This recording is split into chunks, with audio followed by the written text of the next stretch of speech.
نێربازیان دەکرد. بەڵام ئەی پێغەمبەری خوا صلی الله عليه وسلم، نێربازی ڕۆژگاری غەرب و ئەوروپا لە نێربازی ڕۆژگاری قەومی لوط زۆر تێپەڕی کردووە. بۆ پێشەوا جابر بۆمان ئەجێڕێتەوە ڕسول الله صلی الله عليه وسلم فەرمیەتی: إن أخوف ما أخاف على أمتي عمل قوم لوط. رواه الترمذي وقال هذا حديث حسن غريب، رواه ابن ماجه والحاكم وقال صح الإسناد وافقه الذهبي. پیغمبر فرمی صلی الله عليه وسلم بێگومان یەکێک لەو نەخۆشیە کوشندانەی کە زۆر ترسم لەسەرەتی دووچاری ئومەتم بێکار و کردەوەی قەومی لووتە کە نێربازیان دەکرد بە ئاشکرا لە ڕێگاوبانەکانە، کە نێر دەچۆ بۆ لای نێربازیان دەکرد.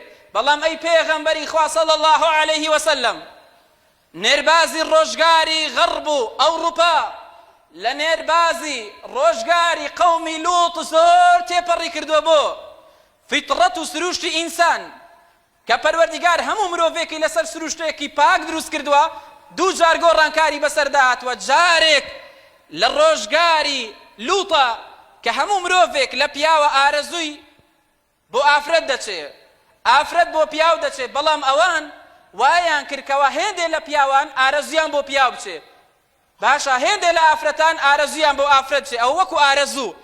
بەڵام لە ڕۆژگاری عەلمانیەتە ئێستا نەک گۆڕاوە، ئەوە جاری دووەمە گۆڕانکاری بەسەردا هاتووە، نەک تەنها گۆڕاوە، زۆر لە ڕۆژگاری پێغەمبەر لوط تێپەڕی کردووە. بۆ چونکە ئێستا بە یاسا ڕێگای پێدەدەن، ئێستا بە یاسا لەسەر گەلان و لەسەر عیباد و بیلادی موسڵمانانە جێبەجێ دەکەن، نەک تەنها لە ناو خۆیانە، بەڵکو دەیانەوێ هەرچیەکی کون و قوژمنێکە مسڵمانان و ئیماندارانی لێ بە یاسا بە بڕیار بەسەریانە بچەسپێنن، بە بڕیار دەبێ بیکەن، دەبێ ئەو پەڕی ئازادی بێ.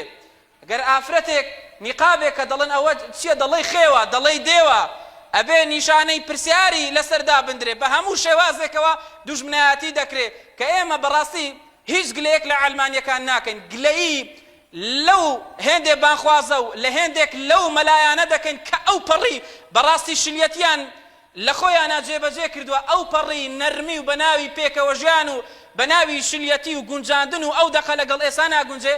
لە سۆشیال میدیایە بە دەردەکەون وەڵا نیقاب نەواجبە نەسونەتە، عورفێکی عەرەبانە. ئەوەی خۆی پێ هیچ نییە کچەکەی بچێتە ساڵۆنی دابنێ، جا پێی بڵێ ساڵۆنی شەرعی.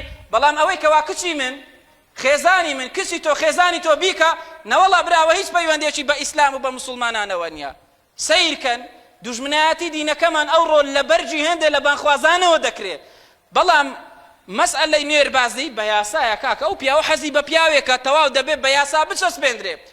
ئەتۆ سەیری ئەمریکایەکە، ئەو هەموو خەڵکە و موسڵمانەیە لە غەزەیە شەهید بوون، چیان بەسەرا چۆن ئەو عیبادە و بیلادەی وێران کرا، هەڵوێستێکی نەبوو، هەڵوێستێک وە بگرە بە بڕیاری ئەو، بە ئەمری ئەو، باشە بە هەڵوێستی ئەو وایان بەسەر دەهێنرێ.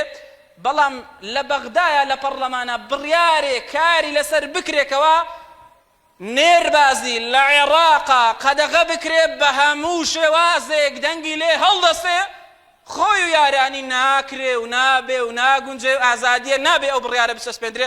دەبێ یاسایەک هەبێ نێربازی لە عێراقیشە بەرقەرار بکرێ. رب العالمین بە لوتف و کەڕەمی خۆی هەموو لایەکمان پارێزراوکە ئینشاءالله.